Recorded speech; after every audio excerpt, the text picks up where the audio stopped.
Mercedes Lucke-Benedict show, and this is a special show that we're doing that's going to feature an amazing guy, filmmaker, Derek Young.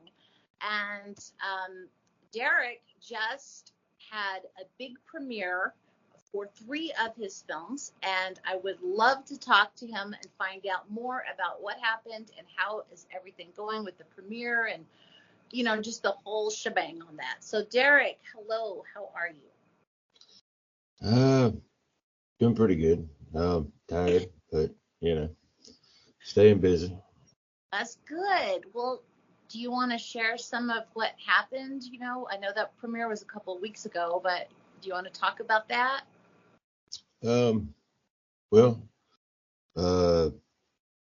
with all things, when you show an indie film for the first time in a movie theater, you see some things you need to tweak. So we got some tweaks we need to make, but you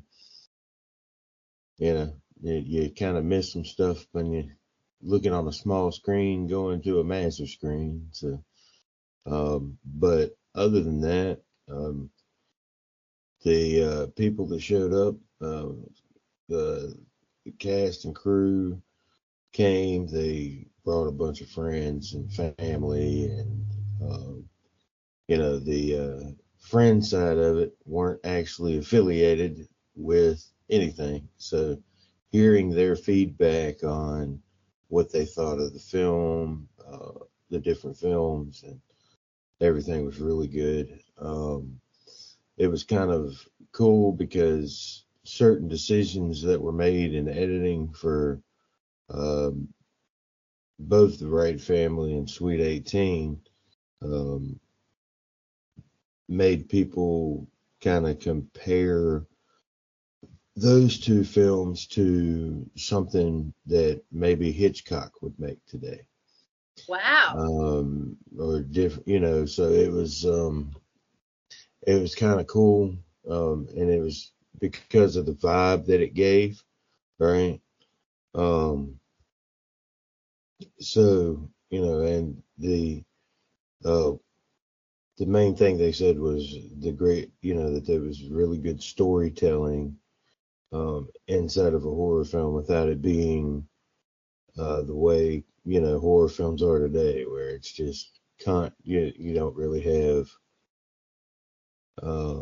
too much story. You're mostly going with gore, kill, gore, kill, gore, kill, gore, kill, and the story kind of fades away with a lot of horror films today. But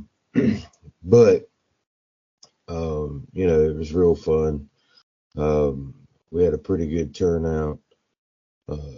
The spots that were supposed to be funny, everybody was laughing, so the comedy spots worked out good. So it's all in all, it was all 3 films were very well received. So can't wait to move forward on getting them out to everybody around the world so that we can see what everybody thinks. Yeah, Derek, I think what you said is what you just said is like what I would want if it was me. I mean, number one, people liking the story, that's comparing it to Alfred Hitchcock. Okay, I've watched a lot of movies and I haven't seen anything, I don't even think in a decade or more, where anybody does what Alfred Hitchcock, or even tries to do. I love Alfred Hitchcock.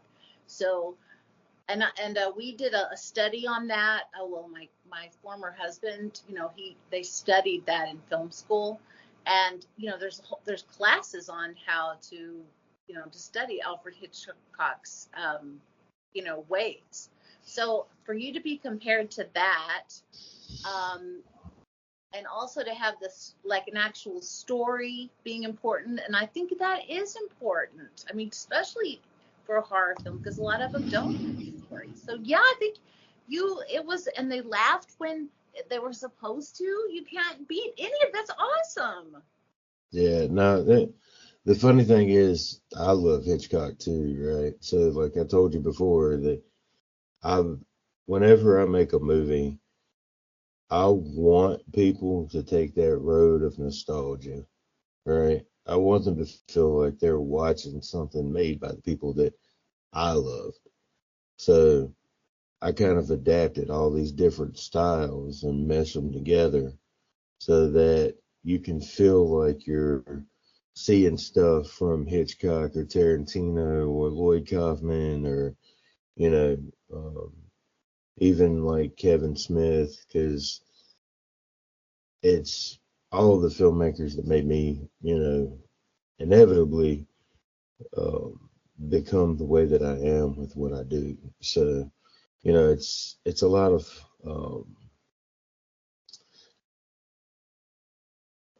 a lot of people would think it probably takes a lot of effort to try and do like that, but essentially when that's the only films you kind of sit back and watch, um, you kind of pick up on different things, especially when you watch all the behind the scenes and see how they did things. Um, that's like last year, me and George and a bunch of us got together and we went to Richmond for the 48-hour film festival. And it was that weekend was the anniversary for the birds, Oh, right? So I went into it, very first thing was like, okay, so it's the anniversary for the weekend of the birds. Whatever we make, I don't know if any of the people judging it, watching it, will understand it or understand the significance of why we did it because of it being that anniversary. oh, But we got to do something to pay homage to Hitchcock, right? So in that short film we made for the 48-hour film festival, we literally recreated a scene from a Hitchcock film where you saw somebody getting killed, but it was in the reflection of shades, oh, right? So like the camera was on the shades, so you could see what was happening, but you couldn't really see what was happening, right? right. And you could use your imagination off of what happened after that point, right? So um, we literally that was our main focal point for whenever the person we were killing off was finally getting killed. We wanted that to happen, right? So I don't know, like it's very, very hard to pull off that kind of shot. And I found out how hard that weekend it was to make that shot right and not pick up anything like somebody else in the background, some type of equipment in the background, they not catching the camera in the shot because of being there right with the shades. You have to have the perfect angle, and it takes a little bit to get it, but we ended up getting it. So I was really happy with that too. Yeah, that's pretty amazing. Because like, how would you do that? You have to get the camera angled right on somebody wearing sunglasses. I mean, that is a little space to see. Well, Yeah. well, and instead of us doing it with somebody wearing them, right? The way that we did it, they were literally sitting on the desk right beside of the guy that was gonna die. So we set the whole thing up, um, and we ran through it a couple times until we got to where we were sitting at the perfect angle to where we didn't pick up anything except for what we wanted in the shot. So it was it was real nice to watch though. As a matter of fact, I'll when I get a chance, I'll send you the link to be able to watch that so you can see what I'm talking about. Actually, brilliant. I mean, it's sitting there on the desk. And did you have to like like, so when I edit, sometimes I like to do like a reflection too, but so like, was it actually, did you, put in the visual into the glasses, or was it truly a reflection off the glass? The It glass. was true. It was truly the reflection from the shades. Wow. That's So brilliant. we used those old cop shades, that they see in the movies, and See, that's so what sets you apart from the others. You have like a brilliant mind for this. That's amazing. And so that wasn't in what the premiere was. This was a different thing we're talking about, right? yeah, the 48-hour film festival. Right. Yeah. I went off talking about that because of the Hitchcock stuff, because that was a great weekend. Yeah. Um, No, but that's like brilliant to think of that. Have you put those type of films in any other festivals, short film festivals or things like that? Have you done that? um, I had my second film screen in a few, and my third one. Um, but it's funny because a lot of people make movies with the intention that it get in festivals, so they do things certain ways. Hmm. Um, I tend not to follow that because, uh, like, anybody can win an award, right? I some of the biggest movies with the biggest awards, nobody ever watches them, or if they do, they watch it once and never watch it again, right? I make my stuff with the idea that I want people to watch the film that I have my hands in, whether it's something that somebody else has written, or if I've wrote it, or if it's something somebody else is producing that they're getting me to direct or whatever. When I go into it, my whole mindset is I want to make something that people are going to watch over and over and over again. And there's going to be a lot of people that hate it, but that's normal. But I want to make something that the people that love it, they love it enough that it's one of those things where they can go back and watch it again and it not, so there's all these different things that I add in throughout every project where there's so much going on that you have to go back and watch it again because you think you might have missed something, right? And I leave it to try and build where it needs to go. A lot of times I leave stuff open ended for your own interpretation, but I also close out the interpretation without you knowing it in a point. So it's one of those deals where the people that love it so far, the people that have loved my movies are able to watch them more than once. Um, I think the least I've heard somebody say they've sat and watched my movies is like 4 or 5 times. All right. And these people are fans. Well, like I said, you can win awards and not get fans. And I think I'd rather have fans than awards any day of the week. That's a great way to put it.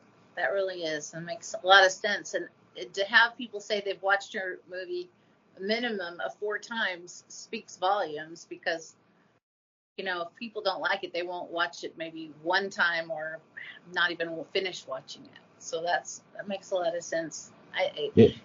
And so speaking of your fans, do you have like, how do you communicate with your fans the most? Like, do you communicate, like all the social media now? What is your favorite way to communicate with people? Well, it's funny because I have I got like on Facebook, I have I have 5,000 friends. That the majority of the friends are people that are just on there because they've seen something I've done or something. Or, it's people that I've worked with in the film industry, stuff like that. But then on top of the 5,000 friends, I have over 5,000 followers that follow my posts and stuff.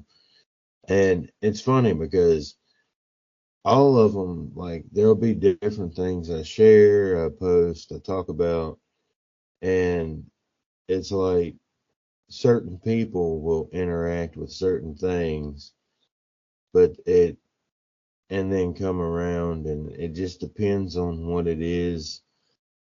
Um, every now and then people do reach out to me to talk to me and let me know that they thought what they thought of my movies and stuff. And um, it's not a massive fan base, but it's my fan base. And for every single one of the people that are fans of my films, I absolutely love them, because they have the mindset that I'm trying to build stories for. All right, they have that mentality of wanting to sit through a movie and enjoy every little piece and pick it apart and look at it differently than some other people do. Because a lot of people look at my movies and they're like, this is trash.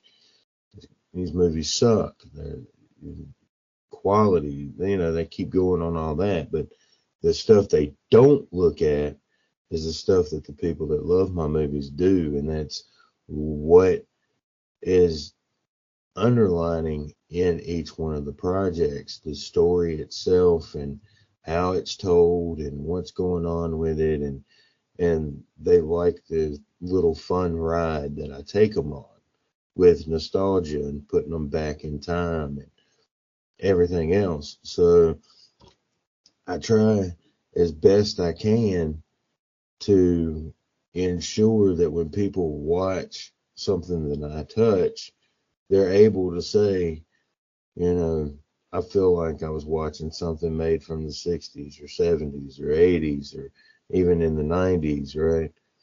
I feel like this would have been made in that era, but in this time too. And it just gives a space to open up for everybody to take a trip down memory lane, right? And feel like they were watching something when they were a kid or something. So if I can make just a handful of people feel that way, then they get it and they understand it. And those people are the people that I make projects for, because those people aren't the people that are more into the mainstream stuff and want to look at the quality and all that good stuff. They're strictly in to movies and the rides that they can take you on. Right. So for that purpose alone, that's what I do it for. And I have built such a great film family that they literally um, have this amazing understanding of what camera angles I love now, what shots and actions that I'm in love with as far as what I want to put on camera. And the different people are just amazing. Like Kurt Esmond, he knows exactly, he does photography, and he's learned exactly what I would like when it comes to photos from our on-set experience. And every time we go to set now, the photos he's taking are photos I love because he's in my head now, right? Yeah. George, every time he picks up the camera, he knows I want this angle. I don't even have to tell him, I want you to start down here and pan up here and go to here. Like, he knows this is the stuff that I love with what is in my head. And of course, they're trying to pull me out of doing things grindhouse and make the stuff with better quality. So they're starting to, with the right family, you can see it tremendously, but and in Sweet 18, but they're starting to make me grow further than I already was, because they're making me push myself out of the little box that I had put myself in. So for every single one of them, Damus Moss, Mandy Rivera, every single person that just steps on set with me now makes me up my game and makes me see where I can still put you on that trip without um without costing things as far as the quality is concerned. And we've built ourselves up now as a team with equipment that we have everything we need to be able to make some great stuff. And me myself, I'm I'm sitting back itching, just waiting to film something else. I don't know what's gonna come up for us to do first, but whatever it is, with with the finalization of stuff that we've gathered up together, as far as equipment and things now, um, that we didn't have when we filmed all these other movies. I Yeah. can't I can't wait to see what happens, because um, I can still keep myself in a lower budget, and it's gonna look like we spent a whole lot more on the project. So I Yeah. can't I can't wait to do that. That's awesome.